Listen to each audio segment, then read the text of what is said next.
Hey guys, आज हम बात करने वाले हैं संख्या 108 के बारे में।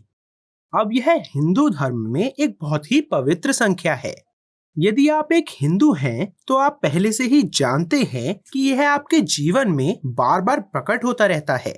लेकिन अगर आप पश्चिमी हैं या अगर आप दूसरे धर्म से आते हैं, तो मैं बता दूं कि हिंदू धर्म में 108 नंबर का इस्तेमाल हर जगह होता है।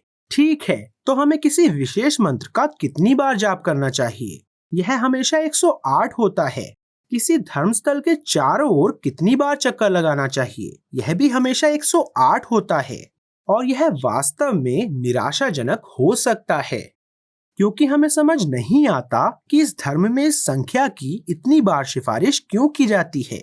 क्या आप जानते हैं, पूरी प्रणाली 108 के आसपास डिजाइन की गई प्रतीत होती है। न केवल धार्मिक चीजें बल्कि भारतीय सब कुछ इस 108 के आसपास बनाया गया है। उदाहरण के लिए भारतीय शास्त्रीय नृत्य में 108 करण या संक्रमण हैं। भारतीय शास्त्रीय संगीत में 108 संगीत मीटर या ताल हैं। यदि आप किसी पुजारी से पूछें कि भगवान शिव के कितने परिचारक या सहायक हैं, वह सिर्फ आपसे यह जानने की अपेक्षा करता है कि यह 108 है। यदि आप पुजारी से पूछें कि भगवान विष्णु के कितने पवित्र मंदिर हैं, वह सिर्फ आपकी ओर देखेगा और आपसे पूछेगा कि आप नहीं जानते कि यह संख्या 108 है। और जब आप बच्चे होते हैं, तब यह बहुत निराशाजनक हो सकता है। जब आप बच्चे होते हैं और एक हिंदू के रूप में बड़े होते हैं, तो यह बहुत निराशाजनक हो सकता है, क्योंकि वे आपको यह नहीं बताते कि यह संख्या 108 इतनी महत्वपूर्ण क्यों है। मुझे नहीं लगता कि कोई यह जानता है। अब यदि आप मुख्यधारा के विशेषज्ञों या यहाँ तक कि मुख्यधारा के धार्मिक विशेषज्ञों, यहाँ तक कि हिंदू धर्म में मुख्यधारा के धार्मिक विशेषज्ञों से पूछें, तो यदि आप पूछें कि प्राचीन काल में 108 की संख्या के साथ क्या जुनून था, वे बस एक उथले उत्तर के साथ आएंगे। वे आमतौर पर कहेंगे, ईसाई धर्म संख्या 3 से ग्रस्त था।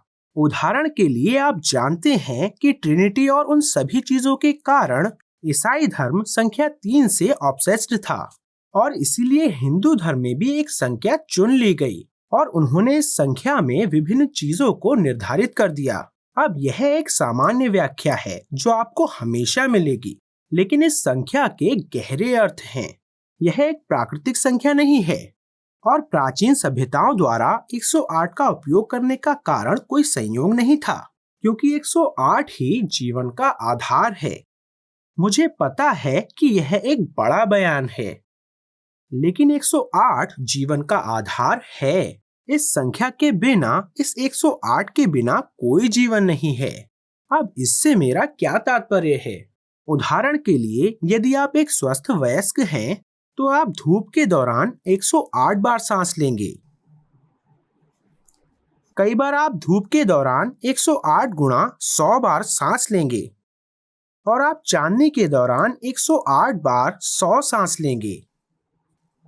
तो आपके पास दिन के दौरान 10,800 सांसें होंगी, और रात के समय भी आपके पास 10,800 सांसें होंगी। अब यह प्राचीन हिंदू प्रथाओं में निर्धारित है, ठीक है। हिंदू धर्म में तांत्रिक नामक एक विशेष संप्रदाय है, और यदि आप इसे देखते हैं तो वे वास्तव में आपको बताते हैं कि यह ठीक उतनी ही बार है जितनी बार एक इंसान बहुत स्वस्थ होने पर सांस लेगा। लेकिन क्या ये महज संयोग है?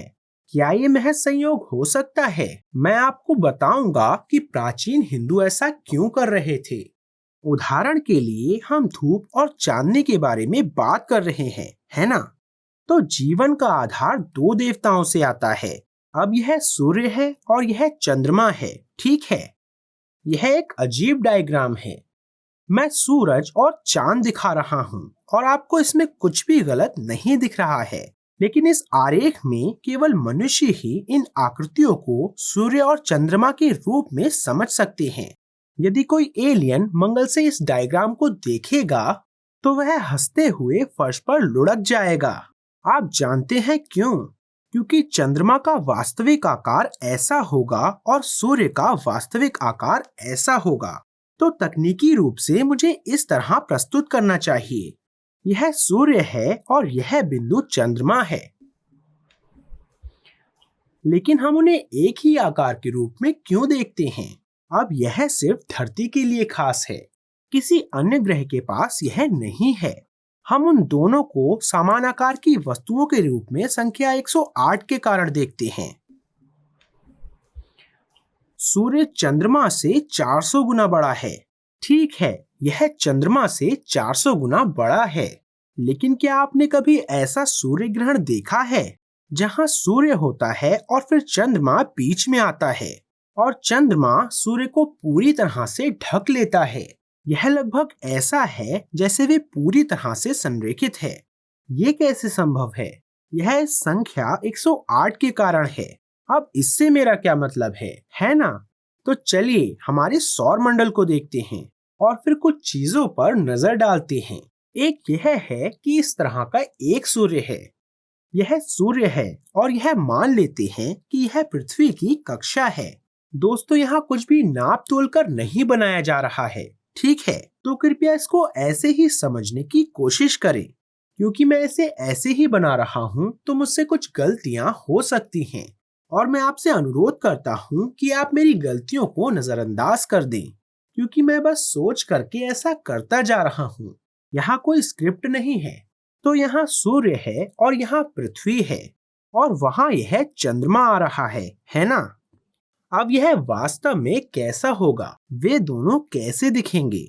लेकिन पृथ्वी से वे एक जैसे दिखते हैं। क्यों? क्योंकि पृथ्वी और सूर्य के बीच की दूरी सूर्य के व्यास से विभाजित यह दूरी 108 है। और आप सोच सकते हैं कि यह ठीक है, यह एक संयोग हो सकता है। नहीं, याद रखें कि हम बात कर रहे हैं कि चंद्रमा सूर्य के समान आकार का क्यों दिखाई देता है। ऐसा ही प्रतीत होता है क्योंकि पृथ्वी और चंद्रमा के बीच की दूरी 108 है और चंद्रमा का व्यास भी 108 है। तो चंद्रमा के व्यास से विभाजित पृथ्वी और चंद्रमा के बीच की दूरी भी 108 है। यही कारण है कि हम दोनों को एक ही आकार में देखते हैं और यही कारण है कि हमारे पास 12 घंटे धूप और 12 घंटे चांदनी होती है। इसलिए हमने स्थापित किया है कि यह अनुपात और यह अनुपात बराबर है। अब मैं चाहता हूँ कि आप यह जान लें कि यदि आप वापस आते हैं और कहते हैं कि नहीं, पृथ्वी और सूर्य के बीच की वर्तमान दूरी 109 है, तो आप सही होंगे, क्योंकि यह एक अंडाकार कक्षा है और यह संख्या बदलती है। इसमें उतार चढ़ाव होता है। लेकिन अगर आप मेन वैल्यू देखें तो यह 108 होगा। याद रखें, मैंने आपको 2% त्रुटि मार्जिन देने के लिए कहा था, क्योंकि सटीक विज्ञान नहीं है। अब हमने स्थापित किया है कि 108 एक महत्वपूर्ण संख्या है ना? अजीब संयोग है। यदि आप ईश्वर और उन सभी चीजों में विश्वास नहीं करते हैं तो यह एक अजीब संयोग है और यही एकमात्र कारण है कि ये दोनों चीजें एक ही आकार में क्यों दिखाई देती हैं। नहीं तो हमें इसे इस तरह देखना होगा। लेकिन यह महत्वपूर्ण क्यों है? उन्हें एक ही आकार का क्यों दिखना है? पृथ्वी पर जीवन का एकमात्र कारण यह है कि वे हमारे लिए समान आकार के हैं, क्योंकि वे इस तरह से डिजाइन किए गए हैं कि वे हमें एक ही आकार के दिखाई देते हैं। यही एकमात्र कारण है कि पृथ्वी ग्रह पर जीवन मौजूद है। मुझे पता है कि यह एक बड़ा बयान है, लेकिन मैं इसे स्पष्ट कर दूं।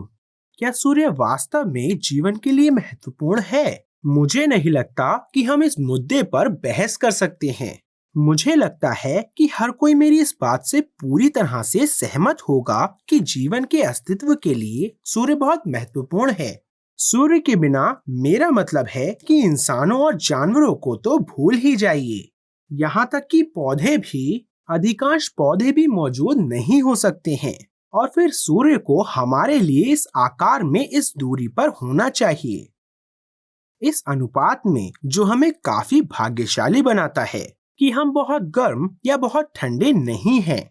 तो यह नितांत आवश्यक है कि सूर्य इस अनुपात में हो और यह जीवन का आधार हो। आप कह सकते हैं कि अच्छा, चांद के बारे में क्या? हम इसके बारे में बात करने जा रहे हैं, लेकिन मैं इस बोर्ड को साफ कर दूं। अब क्या जीवन के अस्तित्व के लिए चंद्रमा वास्तव में महत्वपूर्ण है? क्या होगा अगर चांद एक दिन गायब हो जाए? क्या अब जीवन नहीं रहेगा? जीवन के अस्तित्व के लिए चंद्रमा बहुत महत्वपूर्ण है। अब इस पर नजर डालते हैं। चांद को पृथ्वी का एक चक्कर लगाने में लगभग 28 दिन लगते हैं। इसे ल्यूनेशन कहा जाता है। इसकी अवधि लगभग 28 दिन है। एक स्वस्थ महिला का प्रजनन चक्र ठीक वैसा ही होगा जैसा कि चंद्रमा का होता है। और यह कोई संयोग नहीं है। उदाहरण के लिए अगर एक महिला गर्भवती हो जाती है तो वह 28 गुणा 10 दिनों के बाद बच्चे को जन्म देगी। इसलिए इसे गर्भकाल कहा जाता है। वह समय अवधि जिसमें कोई जानवर गर्भधारण करता है और बच्चे को जन्म देता है। गर्भधान से लेकर प्रसव तक यह समय मनुष्यों के लिए चंद्रकाल का 10 गुना है। और न केवल मनुष्यों के लिए। यदि आप वास्तव में सभी घरेलू जानवरों को देखें, उदाहरण के लिए एक गाय के लिए अवधि 280 दिन है, जो मनुष्य के समान है। और आप जानते हैं कि इसके गहरे निहितार्थ हैं। क्यों हिंदू गाय को पवित्र मानते हैं, लेकिन यह इस प्रकार भी है। सबसे महत्वपूर्ण बात जो आपको जाननी चाहिए वह यह है कि यह चंद्रमा पर बहुत अधिक निर्भर है। उदाहरण के लिए कुत्ते और बिल्ली, इनकी अवधि 28 गुना 2 होगी, 56 दिन। मुझे पता है कि आधुनिक विज्ञान आपको कुछ रैंडम नंबर देगा, जैसे आप जानते हैं, जैसे 48 से 64 दिन या ऐसा ही कुछ। लेकिन प्राचीन हिंदू धर्म के अनुसार ये संख्याएं हैं। ये अभी भी काफी सटीक हैं।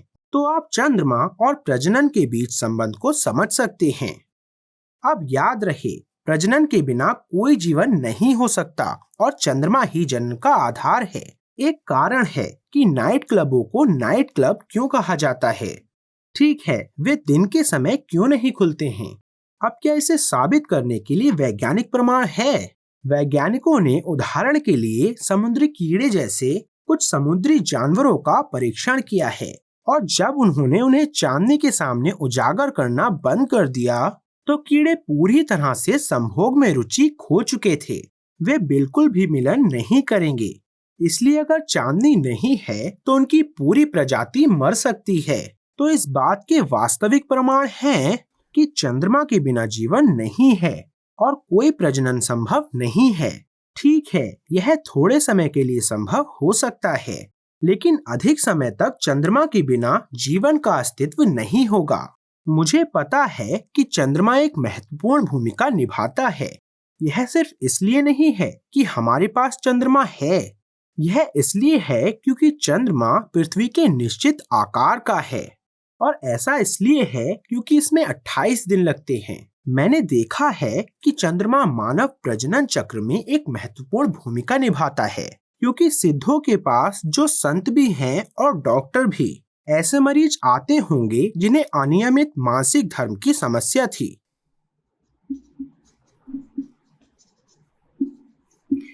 और सिद्धों का कहना था कि इन महिलाओं या लड़कियों को कुछ खास दिनों में सिर्फ चांद के नीचे बैठना चाहिए और यह उसे नियमित कर देगा। चंद्रमा या चंद्रमा की रोशनी या चंद्रमा का गुरुत्वाकर्षण या ये जो कुछ भी हो, यह उनके चक्रों को 28 दिनों तक नियंत्रित करेगा। तो यह समझना बहुत दिलचस्प है, और मेरा मानना है कि हमें अभी भी यह समझने में एक लंबा रास्ता तय करना है कि चंद्रमा प्रजनन चक्र और प्रजनन क्षमता को क्यों प्रभावित करता है, न केवल मनुष्यों में बल्कि समुद्री जानवरों और सभी जानवरों में भी। क्योंकि इसके अलावा आपके पास इस तरह की गर्भाधारण अवधि नहीं हो सकती है जो कि ल्यूनेशन अवधि के समान हो। आप जानते हैं, पृथ्वी के चारों ओर घूमने के वे 28 दिन। आइए अब चंद्रमा को बिल्कुल अलग कोण से देखें। अब हम इसे इस परिप्रेक्ष्य में देख रहे हैं कि चंद्रमा प्रजनन और प्रजनन की क्षमता को कैसे प्रभावित करता है। लेकिन आइए इसे विशुद्ध रूप से भौतिक दृष्टि से देखें और देखें कि यह 108 क्यों महत्वपूर्ण है। अब क्या होगा यदि चंद्रमा अचानक गायब हो जाए? तो यहाँ चांद है ना? और मैंने आपको इस 108 के बारे में बताया था। अब क्या होगा यदि चंद्रमा अचानक पृथ्वी से गायब हो जाए? बस एक दिन जब आप जगेंगे और पाएंगे कि चांद नहीं है, तो क्या होगा? सबसे पहले मनुष्य पागल हो जाएगा, ठीक है? दिलचस्प है क्योंकि यह शब्द लूनेटिक मून मतलब लूना से आता है। चांद के चले जाने पर सबसे पहले इंसान पागल हो जाएगा। अब यदि चंद्रमा पूरी तरह से गायब हो जाता है, तो पृथ्वी का अक्षीय झुकाव होगा। पृथ्वी एक निश्चित कोण पर झुकी हुई है और यही कारण है कि हमारे पास सभी मौसम हैं और चंद्रमा इस कोण को नियंत्रित करता है। अगर एक दिन चांद गायब हो जाए तो क्या आप जानते हैं कि धरती का क्या होगा? पृथ्वी इस तरह नहीं घूमेगी। पृथ्वी अब झुके हुए कोण पर है। आपको याद है उस टेबल ग्लोब में पृथ्वी हमेशा कैसे झुकी रहती है?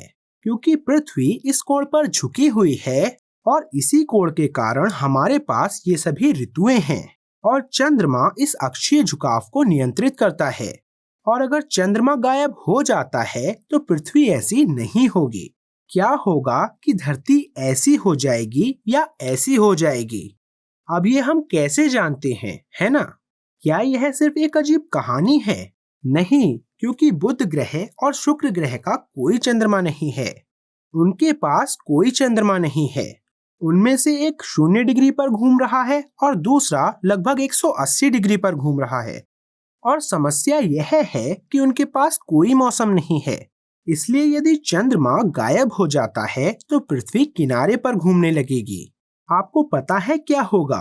अगर ऐसा होता है, इसका मतलब है कि ध्रुव पूरी तरह से बर्फ बन जाएंगे और भूमध्य रेखा पूरी तरह से मरुस्थल हो जाएगी।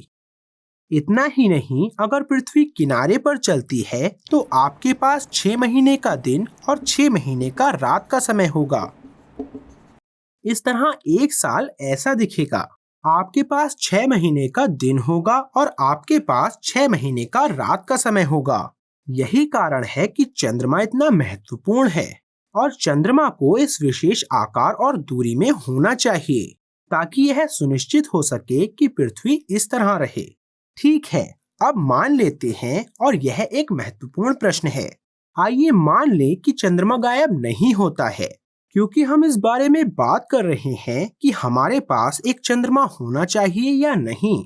हम 108 के महत्व के बारे में बात कर रहे हैं और इस बारे में कि हिंदू धर्म में इसका प्रयोग बार बार क्यों किया जा रहा है।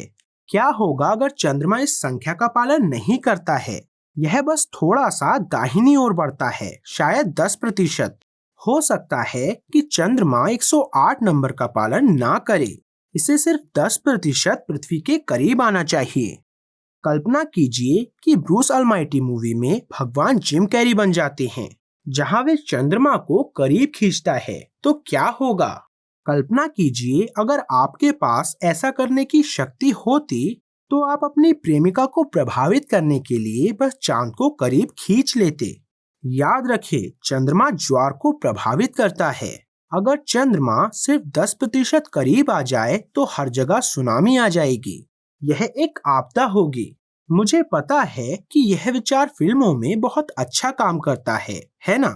लेकिन अगर चंद्रमा ने इस 108 का पालन नहीं किया और यह सिर्फ 10% करीब चला गया, तो पृथ्वी पर पूरी तरह से सुनामी आ जाएगी, जो पूरे ग्रह को पूरी तरह से नष्ट कर देगी। अब सोचें कि मानव शरीर पर इसका क्या प्रभाव पड़ सकता है, क्योंकि मानव शरीर का 80% हिस्सा पानी है।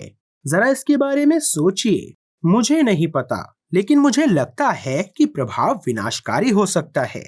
क्या होगा अगर चांद करीब नहीं आया और आगे बढ़ गया? ठीक है, क्या होगा अगर हमें 108 अनुपात का पालन नहीं करना है और चंद्रमा करीब आ रहा है? तो यह एक अच्छा विचार नहीं है। लेकिन क्या होगा अगर चांद थोड़ा और आगे निकल जाए? क्या होगा? हम पता लगाने जा रहे हैं। मुझे बोर्ड को साफ करने दें। तो हमें पता चलता है कि अगर चंद्रमा पृथ्वी के करीब आता है तो हर जगह सुनामी आएगी, जो ग्रह को नष्ट कर देगी। क्या होगा यदि चंद्रमा को थोड़ा और आगे ले जाया जाए? शायद इतना नहीं, लेकिन इस अनुपात से केवल 10% विचलन करें। केवल 10% आगे। क्या आपको पता है कि क्या होगा? पृथ्वी एक लट्टू की तरह डगमगाएगी, धरती एक स्पिनिंग टॉप की तरह डगमगाएगी, बस डगमगाएगी। ठीक है, अब यह एक निश्चित कोण पर झुक रहा है। यह अपेक्षाकृत स्थिर है, थोड़ा सा डगमगाता है लेकिन यह अपेक्षाकृत स्थिर है। लेकिन अगर हमारा चंद्रमा और बाहर चला जाता है तो यह डगमगाने लगेगा। यह इस कोण पर और फिर इस कोण पर डगमगाएगा और फिर आप सोच सकते हैं कि आगे क्या होगा। ध्रुवीय बर्फ भूमध्य रेखा की ओर बहेगी और फिर सब कुछ नष्ट कर देगी। ध्रुवों से बर्फ बस भूमध्य रेखा की ओर बहेगी, जिससे ग्रह पूरी तरह से नष्ट हो जाएगा। यह एक अजीब बात है, और अब क्या इसका समर्थन करने के लिए वैज्ञानिक प्रमाण हैं? ठीक ऐसा ही मंगल ग्रह में हुआ था। ठीक है, मंगल के 2 चंद्रमा है, यह भाग्यशाली है। जरा इसके बारे में सोचे, यदि आप मंगल ग्रह में रहते तो यह बहुत अच्छा होता, क्योंकि आपके पास 2 चंद्रमा होते। अब समस्या यह है कि वह इस 108 अनुपात का पालन नहीं कर रहे हैं। ये छोटे हैं, या इसे कहने के अन्य तरीके हैं, ये ग्रह से थोड़ा आगे हैं, और इस दूरी के कारण वे मंगल के अक्षीय झुकाव को नियंत्रित करने के लिए सक्षम नहीं हैं। चंद्रमा पर्याप्त अच्छे नहीं हैं, क्योंकि वे इस अनुपात का पालन नहीं कर रहे हैं। इसलिए वे इस अक्षीय झुकाव को नियंत्रित करने में सक्षम नहीं हैं। इसलिए मंगल इतना डगमगाता है। ऐसा हुआ कि बर्फ वास्तव में ध्रुवों से भूमध्य रेखा तक चली गई है और मंगल को नष्ट कर रही है। इसलिए चंद्रमा को 108 अनुपात का पालन करना पड़ता है। और सूर्य, मुझे नहीं लगता कि यह एक बड़ा तर्क है, क्योंकि यह समझना बहुत आसान है कि सूर्य को एक निश्चित आकार में पृथ्वी से एक निश्चित दूरी पर होना चाहिए, इसलिए ताकि यह सुनिश्चित किया जा सके कि पृथ्वी ना अधिक गर्म हो और ना अधिक ठंडी। और इसलिए 108 इतनी महत्वपूर्ण संख्या है।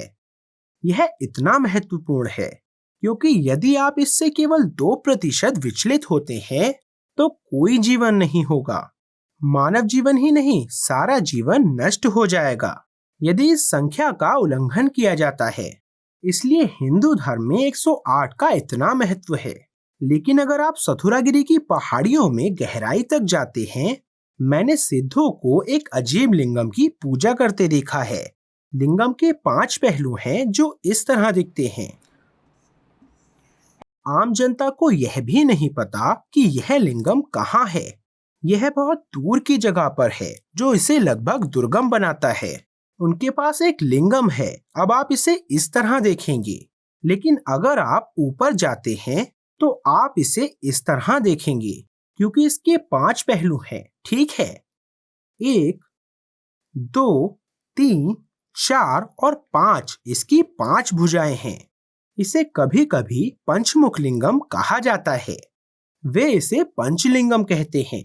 और इसकी सुंदरता यह है कि किन्हीं 2 पक्षों के बीच का कोण 108 डिग्री होगा और यह एक बहुत ही पवित्र लिंगम माना जाता है। मैंने इस लिंगम की पूजा कहीं और नहीं देखी। मैंने आपको कितने प्रकार के लिंगम दिखाए हैं? मुझे लगता है कि मैंने आपको एक 16 भुजाओं वाला लिंगम भी दिखाया था, लेकिन निश्चित रूप से मैं इन लिंगमों की तस्वीरें नहीं ले सकता। मेरा मतलब है, मैं सिद्धों की तस्वीरें नहीं ले सकता, और यह एक अलग कहानी है। लेकिन मैंने आपको 16 मुख वाले लिंगम दिखाए हैं, और मैंने आपको 4 भुजाओं वाला या शायद 8 भुजाओं वाला लिंगम भी दिखाया है।